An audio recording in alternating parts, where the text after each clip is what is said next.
This is Radio Now 95.3 FM. Come for the news, stay for informed conversations.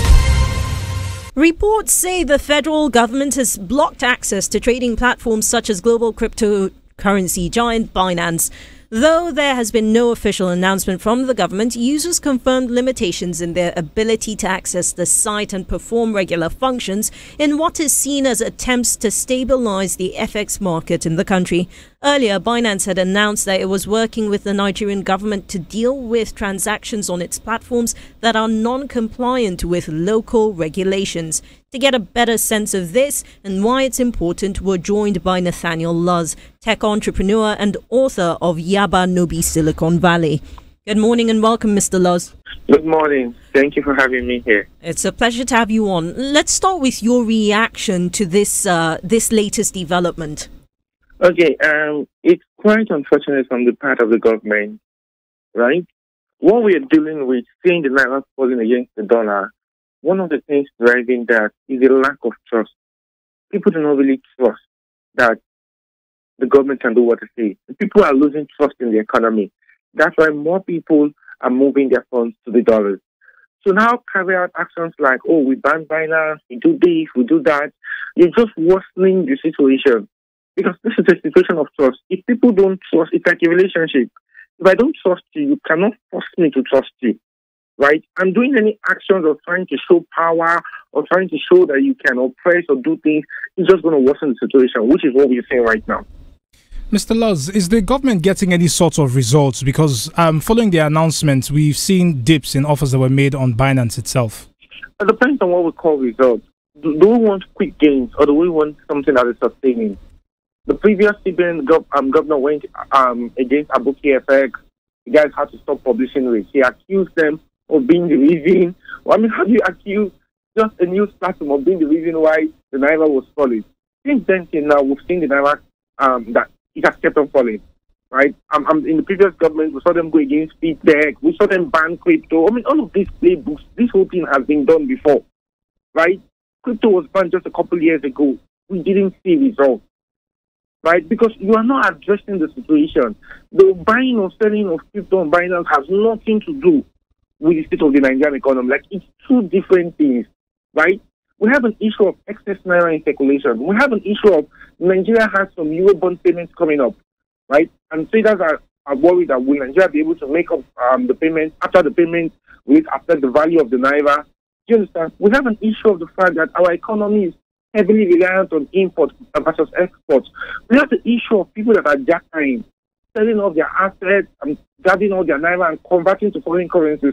We have major economic issues. To leave all of this and say it's one or two people that are buying and selling crypto on Binance, it's amazing. I'm sincerely, it's amazing.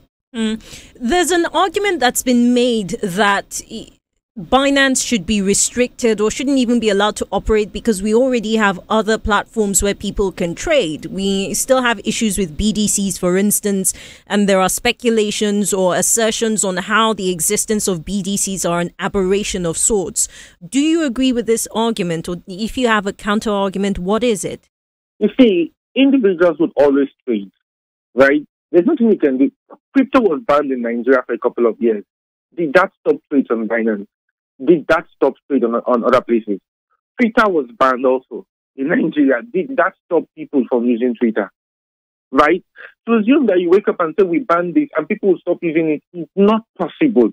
So even if the government goes ahead and bans Binance, what is just going to happen is they're going to worsen the situation, because at least on Binance, you can see people trading, you can see the volume they're trading. If the government bans Binance, all of that, those trading will keep on happening, but it will just be happening on the ground, where you cannot see, where you cannot measure, where you cannot track. One challenge Nigeria is having is that we're not having enough dollar flows. But guess what? We're actually having a whole lot of dollar remittance flows, but our problem is we cannot really account for them because they don't pass through the traditional channels. So most people doing remittances don't want to pass through the traditional channels because they've lost faith in the government. So they pass to other channels. We can't account for them. We can't record them. Do you understand what I'm saying? There is no version of reality where the government thinks it can stop crypto trading. It has done it before. This crypto trading stopped. Binance, Twitter was banned. If Nigerians stop using Twitter, So those are the questions we should be looking at. I mean, technically, can we say that this is a stopping of crypto trading and not a... I mean, it seems to be more focused on the trade between Naira and the dollar and other currencies and not so much crypto itself. I mean, I think the government is giving mixed signals. Just a couple of weeks ago, the SEC and CBN released regulation and said, okay, if you want to be licensed to trade crypto, both USDT, that's the dollar variation of crypto, to Naira, any form of crypto, just get this license. Application fee is 30 million naira.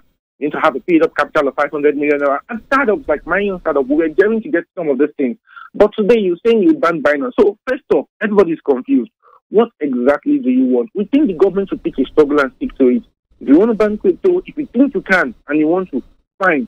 If you want to legalize, you can't be asking us to pay for a license and at the same time you're threatening us to ban. And the license isn't cheap. I mean, to have 530M plus other fees, attached is not something cheap. So it's time we hear from the government that what really do they want.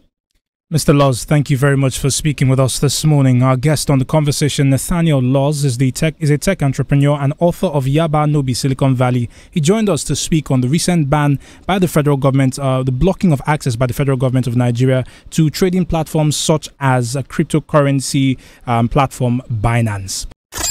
This is Radio Now 95.3 FM. Come for the news, stay for informed conversations.